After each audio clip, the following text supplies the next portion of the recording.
Hello my dears, a very good morning to all. Today we are going to discuss about the types of semiconductor, okay, and we will discuss more about the semiconductor, okay. In the last class we discussed about the doping and type, etc., and some important facts regarding the conductor semiconductor, especially we dealt with the semiconductor, right? Its mobility and term, right? Very important terms those are, so please focus on that. We are taking only in view of our examination, okay, not for in detail of theory and all, but for examination we need some terms, we need to know some terms and its relationship, that only we are going to take, okay. So listen my dear, so now we are going to discuss types of semiconductor. What do you mean by this type of semiconductor? Actually there are two types of semiconductor. There are two types of semiconductors, my dear. One is intrinsic semiconductor,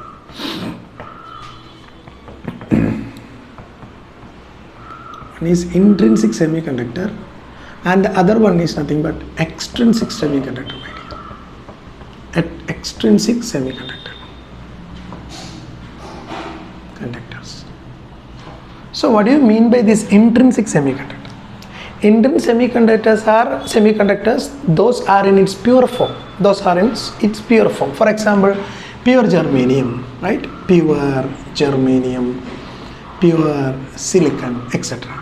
Those will come under the category of what? Intrinsic semiconductor. That means raw type. No, we take the raw of the semiconductor. Semiconductor means the 14th group element, right? The 14th group elements are classified as a semiconductor. For example, what are the elements in 14th group? You have to by heart this, my dears. You have to by heart this 14th group element. What is that? Carbon, silicon, germanium, tin, lead, right? Carbon, silicon, germanium, tin, lead. You have to by heart this category, okay. So normally for making semiconductor but in electronics we are dealt with germanium and silicon as the semiconductor, because it exhibits the excellent property of conduction and its withstanding capability over very wide range of temperature, etc. That's why we are using germanium and silicon. And nowadays I already told you in the last class, silicon we prefer over germanium, right? Because it have lot of advantage like less leakage, reverse current, high temperature range, nearly 173 to 175 degrees Celsius it will withstand. So due to all these reasons, nowadays what the silicon is used as the semiconductor, okay, in electronics. And another category is nothing but, my dear, extrinsic semiconductor. And what is mean by that extrinsic semiconductor? The word extrinsic means impure. The word extrinsic is nothing but impure. The word extrinsic means impure. So impure semiconductor is nothing but, or extrinsic semiconductor is nothing but, in order to increase the conductivity of a semiconductor, I already told you that the pure semiconductor now, this is not that much conductive. This is not, that means the free electrons in the pure semiconductor is very few, even if you increasing the range of energy or range of temperature. That means the conductivity of pure semiconductor is much lower than the conductor. So what we have to do in order to increase the conductivity, because only if we have to increase the conductivity it can be used very smoothly in electronic devices, because the electronic devices must need a very good conduction, right? Must need a very good conduction. So in order to increase the conductivity of the semiconductor, we are using what? The extrinsic semiconductor. So what we have to do for that? We have to add some impurity. What here? We have to add some impurity. So the impurity level now, the impurity level, I will take it is impurity level. So impurity level, actually there are low, moderate and high. So low impurity level means 1 in 10 raised to 13. Okay, if you take 10 raised to 13 atoms and if you add just one atom as the impurity, then it is called what? Low level of impurity or low level of doping. It is called low level of doping. And moderate means 1 in 10 raised to 8 Okay, low level, moderate level means 1 atom in 10 raised to 8 atom, and high level means 1 in 10 raised to 3. Okay, if you take for 10 raised to 3 atoms, we have to add 1 impurity because it is high level of doping. We will discuss very detailed where we are using high level of doping, okay, and what we will discuss. Now for making the semiconductor, we are interested in this moderate doping. So moderate doping means 1 in 10 raised to 8. What is that? 1 in 10 raised to 8. Yes, correct.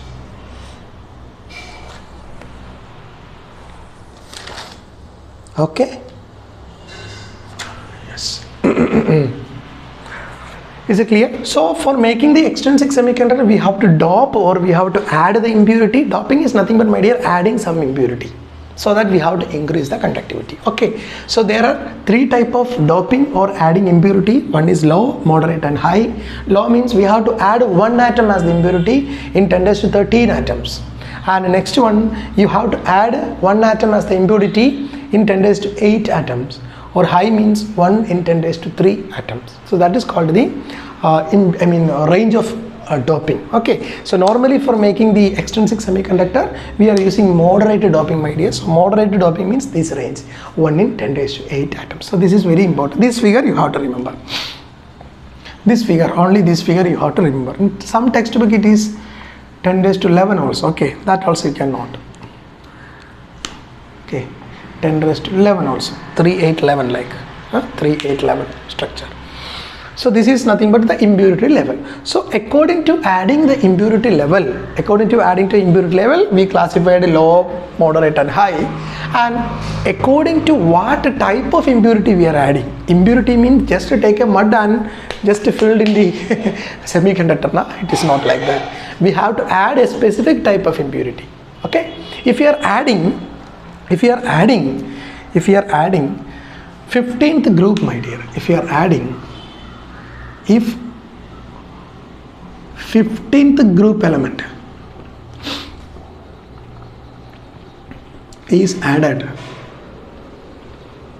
called N type, and similarly if 13th group elements added, called P type. That means there are 2 types of extrinsic semiconductor based on the type of impurity, not the level of impurity. Level of impurity is actually 3 types. Based on the type of impurity, what type impurity that we added, we have to classify into 2. If you add 15th group element, what is 15th group element means? I already told you one thing, that you have to by heart that. What are the 15th group element, my dears? 15th group element means nitrogen, phosphorus, arsenic, antimony, bismuth. And what are 13th group element, my dears? Boron, right? Boron, aluminium, gallium, indium, thallium. That is called the 13th group element. So if you are adding a 13th group element, it is called the p-type semiconductor. It is called the p-type semiconductor. And if you are adding the 15th group elements, it is called the n-type semiconductor. So according to the impurity, that is the type of impurity, semiconductors are classified into, extrinsic semiconductors are classified into what, my dear? 15th group element if we are adding, it's called n-type, and 13th group element are, it is p-type. For sub-engineer examination, a direct question may be asked by mentioning some of the element, and if you doped with that some of the other element, specify which type of semiconductor it is. A very good question it is actually, because most of the students they don't remember what the periodic elements, what are the group elements they won't remember. But I already told you that 13th, 14th, 15th group element you have to by heart it, because any combination may be asked, and always make sure that 14th group elements are the semiconductor, because its valence shell consists of 4 valence electron. Okay, so this is about the types of semiconductor, my dear, types of semiconductor. Next, you have to see Fermi level. And one more thing, my dear, one more thing regarding this p type and n type. Both this I will tell one more thing, this p type and n type.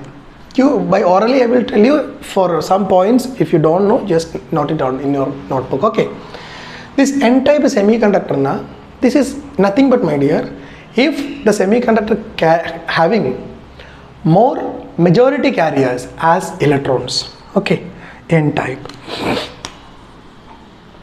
n type semiconductor is nothing but, my dear, majority carriers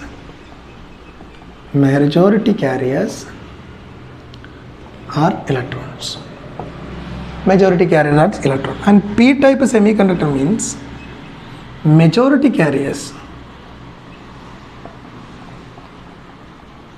are holes. And what is meant by these electrons and holes, my dear? Electrons is nothing but what? You know this, electrons are charge carriers. Electrons are the charge carriers in any semiconductor, conductor or insulator, anything. But holes is actually, they are not charge carriers. They are not charge carriers. In electronics, my dear, the whole concept is actually, they are not a charge carriers. Actually, electrons are the charge carriers or energy carriers. The movement of hole is described in such a manner that the absence of electron is described as the hole. Okay, the absence of electron is described as the hole. I will tell you as an example or diagram so that you can easily understand. Suppose I took a conductor. Okay, conductor, and I connected like through a potential. So what happened here? Here all containing electrons, right? Here all containing electrons. So electron will be moved from in this direction, right? Electrons will be moved in this direction. This is the material, my dear, and this is the wire. So in this material it comes like here and it connect here. So electrons will be moving like here and it will come here. What about the hole? What about the hole? Hole means nothing but, suppose I am focusing an electron here, Here, this is nothing but my electron. Due to the attraction of this positive charge, what happened? This electron move from here to here. That means there will be vacancy. Again, this electron move from here to here. That means there will be vacancy. Am I right? That means if you consider these two holes only, first there was electron like this, and now thus electron is come here and come here now. So what happened, my dear? Initially the vacant space were here. See, one more example I will tell you. And now it will come like what? Again this will be filled with some other electrons. So this electron will come here and this will be vacancy. So if you observe it clearly, you may see one thing, that whenever electron is moving from here to here, the vacancy created will be moving from here to here and here to here like this. Only by observing two, what happened? Only by observing two, I will tell you. Here was initially an electron. Due to this attraction, this electron moved from here to here and observed that it is filled here now. It is filled here. So there was a hole created. And again this electron will move from, so normally here was like this. So what happened? This electron will be again jump to here. So here was a hole created, and now also here is a hole created. So as soon as it is vacant there, a new electron will jump here and no electron will come here. The electron can directly jump from here to here. Only by step process it can jump like this. So I observe like this. I will tell you. So what happened mean, electron will be only move like this. First it is here, it jump here, so that vacancy will be here, and from that it will jump here, so that vacancy will be here. Am I right? So that it will jump like this. Okay, so that vacancy will be created and new electron will come here. and vacancy will create a new electron will come here, so that electrons are moving like this. The same time the vacancy will be moving like this. The vacancy will be moving like this. Is it clear? Is it clear? Okay, you observe it. You focus on this. The moment you will get the idea. Okay, so electron will be flowing like this, and the holes will be flowing in opposite direction. Actually, there will not be any flow of holes, my dear. Hole is just an imaginary thing. That means the vacancy of electron is described as the hole. So electron is actually moving. So we feel that one hole is created. Okay, if electron is jumped to left, the hole will be feel like a jump to right. That's all. If electron is moving from left to right, you may see that the vacancy or the hole will be moved like right to left. That thing will happen there. Okay, so that's actually happen in the what, my dear, semiconductor, inside the conductor or semiconductor, anything. So in conductor, it's a peculiarity that there will not be any that much electrons are there. Huge number of electrons are there. So electrons are only reason for the movement, I mean current, electricity. But in the case of semiconductor, there will not be that much electron compared to vacant spaces, because there will be vacant spaces also. But in the case of a conductor, there will not be any. You can't see any vacant space there, because it's containing enormous amount of electrons in the conduction band. But in the case of semiconductor, my dear, there will not be that much electrons in the conductor band, so that we can clearly see the vacancies. We can clearly see the movement of holes. But in the case of conductor, we can't see the movement of holes, because that much free electrons are there. Accumulation of free electrons are there in the case of conductor. That's why we can't distinguish where is the hole and where is the electron, because electrons are actually filled in the conductor. Okay, it's all basic, no? You know this.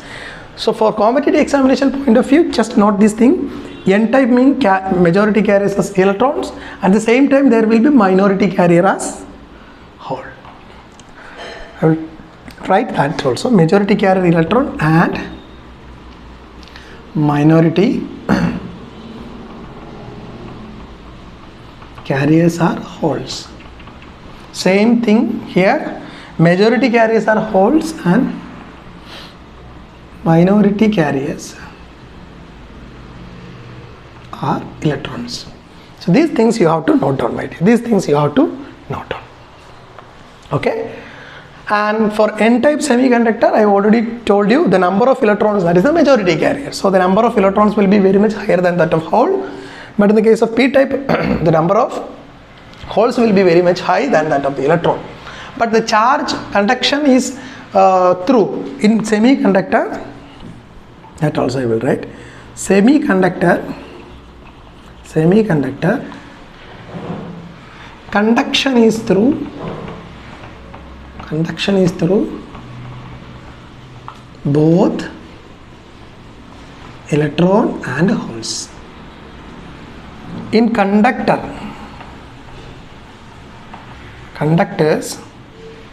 conduction is only through electrons. So that is the main thing you have to note again. In semiconductor, both electron and holes constitute the conduction, but in the case of conductor, only electrons constitute the conductor. Okay, so these are the very important things, my dear, you have to note down. Okay. And one more thing, at at absolute temperature. What is mean by absolute temperature? 0 Kelvin, right? Minus 273 degrees Celsius or 0 Kelvin. Both intrinsic as well as extrinsic semiconductor doesn't conduct anything, doesn't carry any charge carriers. Okay, ideally it is 0. There will not be any movement of charge carriers at absolute 0. That also you have to note. Okay, so that's all about the type of semiconductor.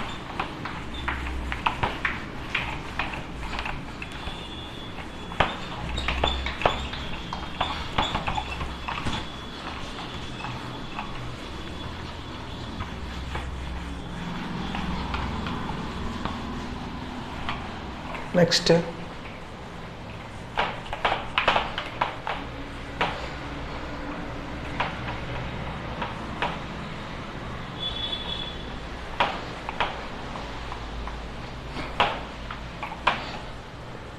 Fermi level. It's another important term, Fermi level.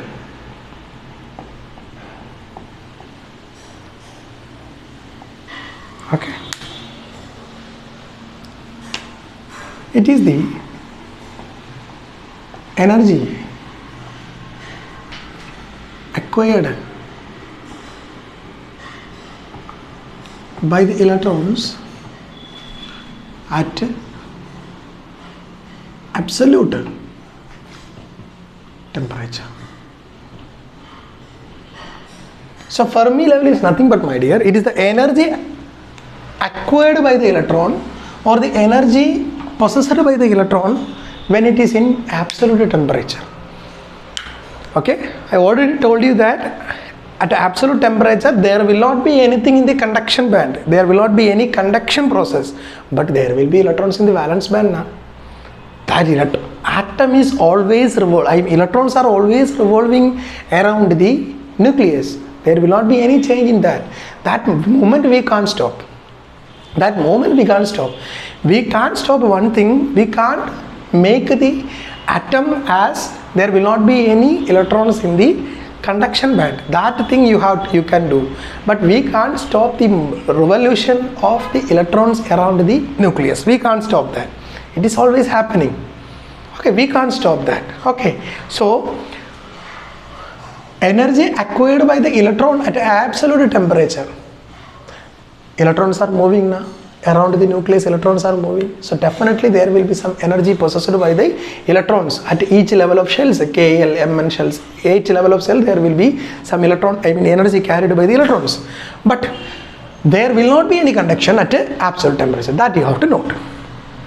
So Fermi level is nothing but, my dear, Fermi level is nothing but, I will tell you. See,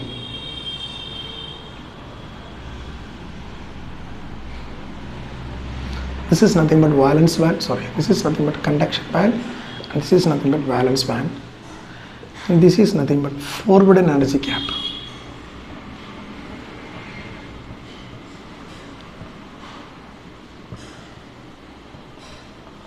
Forbidden energy gap. This is for, suppose if you can't see for N type, then Fermi level will be just below the conduction band. And if you see for the P type,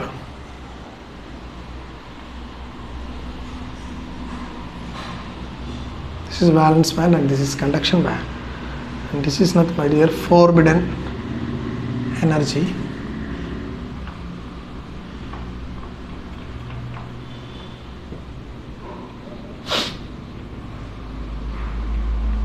And Fermi level is nothing but just above the valence band. So this is the important thing you have to note in N and P type semiconductor, my dear. I think you already studied it in first year BTech in physics as well as in +2, right? +2 physics also you studied this, but just to refresh you, I told this. So N type semiconductor means, I already told you, there are majority of charge carriers as electron. So electron possess more energy than hole, definitely, because electron can move but hole cannot move. Only we can visualize that moves, only imagine that, or we can only assume that the holes are moving, but in actually there is no movement of holes exist. Only the movement of electron exists there. Okay, so in N type semiconductor, my dear, this is happening at absolute temperature. I already told you Fermi level will be only definable at absolute temperature. That is nothing but what? Absolute temperature means what, my dear? Minus 273 degrees Celsius or 0 Kelvin. This is explained there. And for N type semiconductor, for making a semiconductor into a conducting material, into a conducting piece, what happen means, there will be electrons in the valence band. It should jump from this valence band to conduction band. Then only conduction will be taking place. So the conduction property of any material is defined by how many electrons are there in the conduction band. If there is no electrons in the conduction band, then it is called the insulator. We can't say that, my dear, in insulator there will not be any electrons. Of course, in each material in the universe, it contains electron, but valence electron may be there. In electrons, in perfect insulator, that is nothing but the neon, argon, krypton, that family, 18th group element, right? Halogen, 18th group element. So 18th group element is complete insulator because of there will be what valence band electron, but there will not be any electrons in the conduction band, and their valence band electrons is filled electrons. So there will not be any chances of what? The movement of electrons, even in the, chances of electrons to jump from valence band to conduction band, there will not be any chance because it's occupied. Its octet rule is completed, it's occupied. So there will not be any chance from the movement of or the jump from valence band to conduction band in the case of insulator. That's why it is called insulator. Okay, but in the case of semiconductor now, there will be some electrons in the valence band which is not fully occupied. Okay, which is not fully occupied. It's 8 configuration, 8 number will be there for occupying. That will not be, that will be there, that fulfillness is not there. So what happened? There will be some vacancy. So there will be a chance of jumping from this to this. That's why. Okay, if it is fully filled, the more stable that range of shell will be. That will not deliver anything. But if it is not fully filled, the chances are high. So what happened? Okay, just leave it. We don't want to go that much deeper. Okay, for n-type semiconductor, just to remember this, my dear, the Fermi level is nothing but just below the conduction band. That means only a small temperature rise is required to make this n-type semiconductor into a conducting piece. But in the case of this p-type semiconductor, my dear, the Fermi level is just above the valence band, means we required this much energy, that too along forbidden energy. Forbidden gap is nothing but there will be energy barrier, This level is nothing but we have to execute that much energy there. In semiconductor, it's nearly in the case of 1 electron volt, but in the case of insulator, and it is 11, 12 electron volt range will be there in that forbidden energy gap itself. So in the case of p-type material, that Fermi level is just above the valence band, means we required that much energy to make this piece into a conducting one, make this p-type piece into a conducting one. That is why always the n-type semiconductor, this requires less energy for making the conduction, because electrons are the majority carriers in n-type semiconductor. Electrons mobility are very high compared to hole mobility.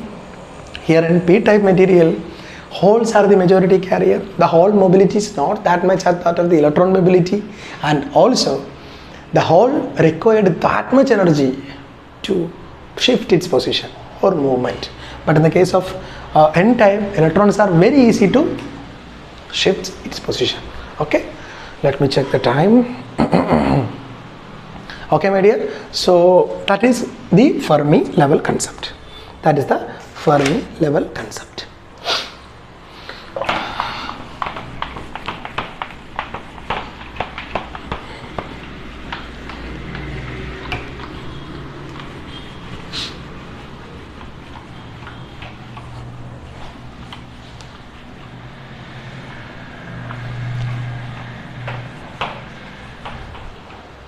Next, Einstein equation.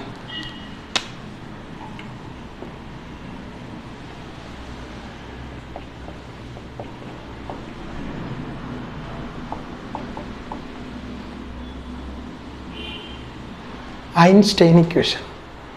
Einstein equation. Einstein equation is nothing but, my dear, dp by mu p equal to dn by mu n equal to vt. This is very, very important equation. So where dp is equal to diffusion constant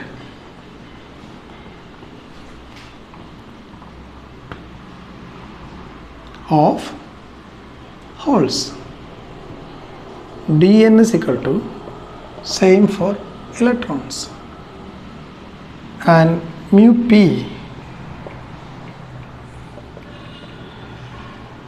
mobility of holes, mu n, same for mobility for electrons, and Vt is nothing but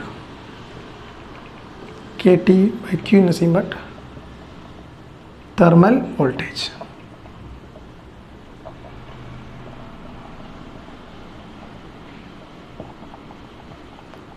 Thermal voltage. So this is very important relationship, my dear. So Einstein equation. Now directly you can expect a question like this. What is Einstein equation? So dP by mu p, that is the diffusion constant of holes divided by the mobility. Diffusion constant of electrons divided by the mobility of electron will be a constant, that is nothing but the thermal equivalent or thermal voltage. That is called a kT by Q. So we can analyze this equation as, my dear, I will tell you one thing. See, dP by mu p equal to Vt. Am I right? Okay. Or dP by mu p proportional to T, because Vt is nothing but kT by Q.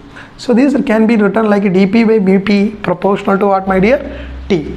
Or I can say that dP proportional to mu p into T. dP into T. So in what happen if temperature is increases? If temperature is increases, in order to make dP diffusion constant, the name itself it gives a constant. So make the diffusion constant of holes a constant one. If temperature increases, what happen here? The mobility decreases. We know that now. The relationship between temperature and mobility is nothing but mu inversely proportional 1 by T raised to m. We know that. So when the temperature is increasing, correspondingly this will be decreasing. That is by equation case. That is by equation. But in the case of practical case, my dear, whenever we are increasing the temperature, not proportionally this mobility is decreasing, because mu inversely proportional 1 by T raised to m. So this is the case of equation. But practically I can say that, but practically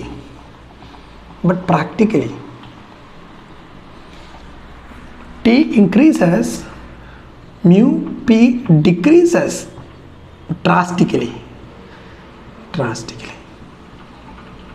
Mu decreases drastically. So what is the in case of this competitive examination point of view, what are the things we know? We just need to know this thing, dP by mu p is equal to dN by mu n is equal to Vt. That equation is only we need, and we need to know the constants. Now this dP, what is dP, what is mu p, dN, Vn, etc. You have to know these things. Only this thing you have to focus. And one more thing, the diffusion constant for German, I will think.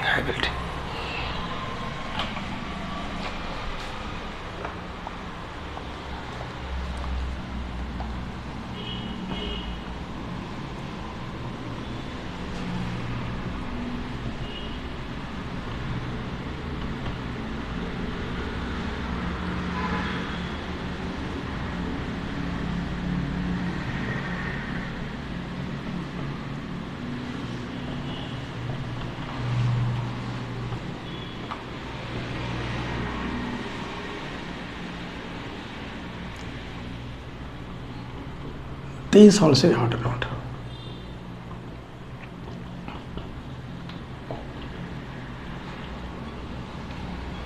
Okay. What is 34? What is this 34? This value, it is very important. This value is very, very important. Okay. Diffusion constant for germanium and silicon. Diffusion constant for electron is what? Hole is what? Diffusion constant for electron is what? Hole is what? 94, 47, 34, 14. 94, 47, 34, 14. 94, 47, 99, 47, 34, 14. This also you have to note. This value also you have to remember. Okay. 99, 47, 34, 14. 99, 47, 34, 14. Okay. For germanium as well as the silicon. So that's all for today's session, my dear. We will continue with the new another important points in the coming session. Okay, thank you.